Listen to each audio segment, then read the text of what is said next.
6 p.m. Assalamu alaikum. This is Radio Pakistan. The news read by Kanuz Ashraf. First, the headlines. Prime Minister has reiterated Pakistan's commitment to play an active role for regional integration through Economic Cooperation Organization platform. Attorneys and Prosecutors General of ECO at a meeting in Islamabad today agreed to establish a judicial cooperation mechanism. Afghan Interior Minister and Intelligence Chief are in Islamabad for talks with Pakistani authorities. Pakistan and Italy have agreed to promote small and medium enterprises development and collaborate in important sectors like energy, infrastructure, and chemicals. A total lunar eclipse is visible in many parts of the world, including Pakistan, tonight. United Nations Relief Agency chief says a dozen countries have agreed to contribute to funding for Palestinian refugees after U.S. suspension of aid. And now the news in detail. Prime Minister Shahid Khaqan Abbasi has reiterated Pakistan's continued commitment to play an active role for regional integration and strengthening of multifaceted cooperation through the ECO platform. He was talking to Secretary General of Economic Cooperation Organization, Halil Ibrahim Aka, in Islamabad today. The Prime Minister said Pakistan extends full support to the organization in promoting bilateral as well as multilateral cooperation amongst the ECO member countries. He emphasized for greater trade, connectivity and tourism promotion among ECO member states. He said there exists huge potential among the ECO member states for trade enhancement, regional connectivity, tourism promotion and cementing people-to-people contacts. The ECO Secretary General appreciated Pakistan's contributions towards making the ECO a vibrant body. The ECO delegation also called on President Mamnoon Hussain in Islamabad. Speaking on the occasion, the President said judicial cooperation among ECO countries is imperative to fight the curses of terrorism and drug trafficking. He underscored that ECO members need to strengthen transport and communication infrastructure, facilitate trade and investment, and identify sectoral priorities for development and growth in the region. Attorneys and Prosecutors General of ECO at a meeting in Islamabad today agreed to establish a judicial cooperation mechanism. In a declaration adopted at the meeting, they recognized the need for strengthening bilateral and regional judicial cooperation for security, stability, and development of the member states. The declaration emphasized the need for dynamic and operational collaboration to fight against human trafficking, migrant smuggling, and cybercrime. A high-level Afghan delegation is in Islamabad for discussions with Pakistan authorities on cooperation between the two countries.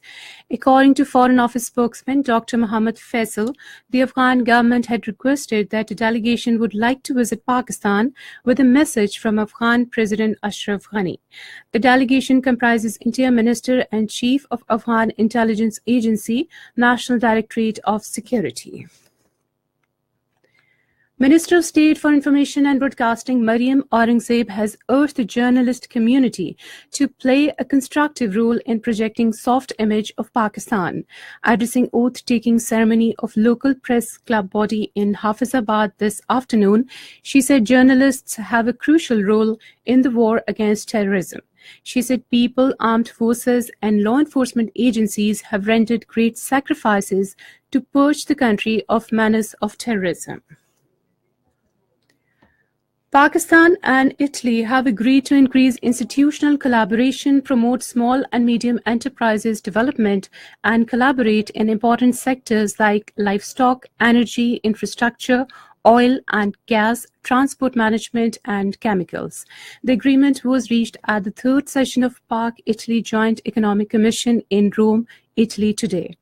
The Pakistan delegation was led by Minister of State for Finance Rana Muhammad Afzal Khan, while Italian delegation was headed by Deputy Minister, Italian Ministry of Economic Development, Ivan Scalfarotto. The two sides also resolved to remove the bottlenecks in promotion of trade. Pakistan and Italy signed 3 letters of intent for cooperation in textiles, footwear and stone sectors. Pakistan and European Union have agreed to cooperate in energy conservation and energy efficiency. The decision was made at a meeting between Minister for Power Division Awais Laghari and EU Ambassador Jan-Francois Caution in Islamabad today. A high-level delegation comprising government officials and private sector will be sent to EU to participate in the workshop. The Federal Minister also invited the European Investment Bank and other EU potential assistance partners to assist Pakistan in establishing Pakistan's first renewable energy institute. Jan-Francois Caution said the European Investment Bank is keenly observing the fast expanding power sector in Pakistan. He said the bank will consider options of assisting in solarization of tube wells in Balochistan. National Disaster Management Authority says there has so far been no reports of casualties and damages in the aftermath of the quake. In a statement, it said it has been in touch with the provincial disaster management authorities, but no serious losses are expected. This is Radio Pakistan. In occupied Kashmir, a big protest rally led by senior resistance leader Muhammad Yasin Malik was held outside Jamia Masjid in Nohata area of Srinagar today to condemn the surge in killings by Indian troops. The protest was organized by the Joint Resistance Leadership comprising Sayyid Ali Gilani, Mirwais Umar Farooq and Muhammad Yasin Malik. Sayyid Ali Gilani and Mirwais Umar Farooq addressed the participants of the rally over phone from their residences as they continued to remain under house arrest. The protesters, while marching on the streets, raised high-pitched pro-freedom and anti-India slogans. Head of the United Nations Relief and Works Agency, Pierre Carrihanville, has said that almost a dozen countries have agreed to advance their annual contributions to the UN Agency for Palestinian Refugees to help it plug a major shortfall after a partial cutoff of US funding. Chief said in Geneva that the move by the Trump administration appears linked to the United Nations vote rejecting Washington's recognition of Jerusalem as Israel's capital. US President Donald Trump has vowed to wage a campaign of maximum pressure on North Korea to prevent it from the pursuit of nuclear missiles. In his first State of the Union speech to the US Congress, he warned that North Korea's reckless pursuit of nuclear missiles can very soon threaten our homeland.